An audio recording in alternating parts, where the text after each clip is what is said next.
والصلاة والسلام على أشرف رسول الله وعلى آله وصحبه أجمعين. ഏറെ ബഹുമാനപ്പെട്ട ഉമ്മമാരെ, സഹോദരങ്ങളെ, എന്നെ കേൾക്കുന്ന എല്ലാവർക്കും അസ്സലാമു അലൈക്കും വറഹ്മത്തുള്ളാഹി തആല വബറകാതുഹു. ഫാത്തിമ ബീവിക്ക് വിവാഹത്തിലേക്കുള്ള സാഹചര്യം അല്ലാഹു ഒരുക്കുകയാണ്. അങ്ങനെ വിവാഹം കഴിഞ്ഞു. രണ്ടൊട്ടകം മാത്രം സദ്യക്ക് വേണ്ടി ഉമ്മു ഐമനെ കൂടെ പറഞ്ഞയച്ചു. കുറുനാരി ചമഞ്ഞുകൊണ്ട് ഫാത്തിമ ഇറങ്ങുകയാണ്. നബിയുടെ വീട്ടിൽ നിന്ന് ഇറങ്ങുന്ന നേരം നബി സല്ലല്ലാഹു അലൈഹി വസല്ലമയെ നോക്കിക്കൊണ്ട് ഫാത്തിമ ബീവി കരയുകയാണ്. വല്ലാത്ത ബന്ധമാണ് ഈ പിതാവും പുത്രിയും തമ്മിൽ. പൊട്ടിക്കരഞ്ഞപ്പോൾ ഫാത്തിമയെ സമാധാനിപ്പിച്ചുകൊണ്ട് റസൂലുള്ളാഹി സ്വല്ലല്ലാഹു അലൈഹി വസല്ലം പറഞ്ഞു, മോളെ പോയി വരിക, ഫാത്തിമ പോയി വരിക. അന്നത്തെ മഗ്‌രിബിന്റെ ബാങ്ക് മുഴങ്ങി. ബിലാൽ മദീനയുടെ മസ്ജിദിൽ മച്ചിൽ കയറി.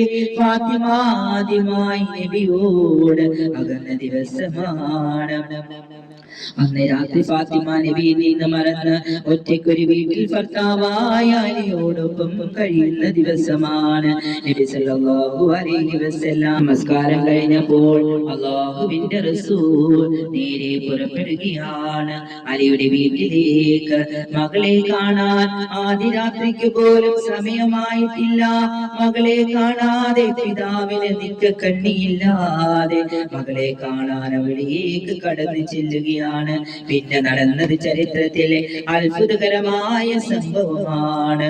നേരെ കടന്നു ചെന്നപ്പോൾ ഫാത്തിമ സന്തോഷിച്ചു.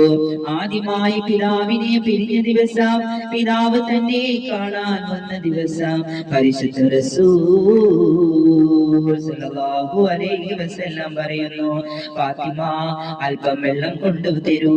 അല്ലാഹുവിന്റെ റസൂൽ ആ പുണ്യമാക്കപ്പെട്ട കൈകൊണ്ട് മിഗ്റാജിന്റെ രാവിൽ ഉയർന്നു പോയ കരമേ അബൂ ഖുബൈസ് മലയുടെ മീതെ ചൂണ്ടിയപ്പോൾ ചന്ദ്രനെ പിളർത്തിയ കൈയെ ആ കൈ കൊണ്ട് വെള്ളമെടുത്തിട്ട് ഫാത്തിമയുടെ മേലേക്ക് കുടയുകയാണ്. മുഹമ്മദ് മുസ്തഫ സല്ലല്ലാഹു അലൈഹി വസല്ലം അല്ലാഹുവേ ഫാത്തിമയുടെ മക്കളെയും ശൈത്താനിൽ നിന്ന് കാത്തിരക്ഷിക്കണമേ അല്ലാഹ്. ഫാത്തിമയുടെയും അലിയുടെയും കുടുംബത്തിൽ ബർക്കത്ത് ചൊരിയണമേ അല്ലാഹ് എന്ന് പറഞ്ഞുകൊണ്ട് വെള്ളം കുടഞ്ഞപ്പോൾ പരിശുദ്ധ റസൂൽ സല്ലല്ലാഹു അലൈഹി വസല്ലം അല്ലാഹുവിന്റെ റസൂൽ തിരിച്ചു പോകുകയാണ്. തിരിച്ചു പോകാൻ ഒരുങ്ങുമ്പോൾ ഫാത്തിമ വീണ്ടും കരയുകയാണ്. പോവുകയാണോ യാ റസൂലല്ലാഹ്? പാപ്പ എന്നല്ല, പിതാവെന്നല്ല, സ്വന്തം പാപ്പാടെ മുഖത്ത് നോക്കിക്കൊണ്ട് അല്ലാഹുവിന്റെ റസൂലേ എന്ന് വിളിക്കാൻ ഭാഗ്യമുണ്ടായ മോളാണ് ഫാത്തിമ. റസൂൽ സല്ലല്ലാഹു അലൈഹി വസല്ലം ഫാത്തിമയെ ആശ്വസിപ്പിച്ചുകൊണ്ട് പറഞ്ഞു, ഏറ്റവും ഉത്കൃഷ്ടനായ മനുഷ്യനെയാണ് മോളെ നിനക്ക് കെട്ടിച്ചു തന്നിരിക്കുന്നത്. അലിയേക്കാൾ നല്ലൊരു ഇണയെ നിനക്ക് തരാനില്ല മോളെ. അങ്ങനെ രണ്ടാളും കുടുംബ ജീവിതം നയിച്ച് മുന്നോട്ട് പോയിക്കൊണ്ടിരിക്കുന്ന സമയത്ത് അവരുടെ ജീവിതം അത്ഭുതകരമായി മാറുകയാണ്. ആദ്യം അവർ പാർത്തത് ഇന്നത്തെ ഖുബാ മസ്ജിദിനടുത്താണ്. പിന്നെ ഫാത്തിമ നബിയുടെ വീടിനടുത്ത് അല്പം ഭൂമിയുള്ള സഹാബി ഉണ്ടായിരുന്നു.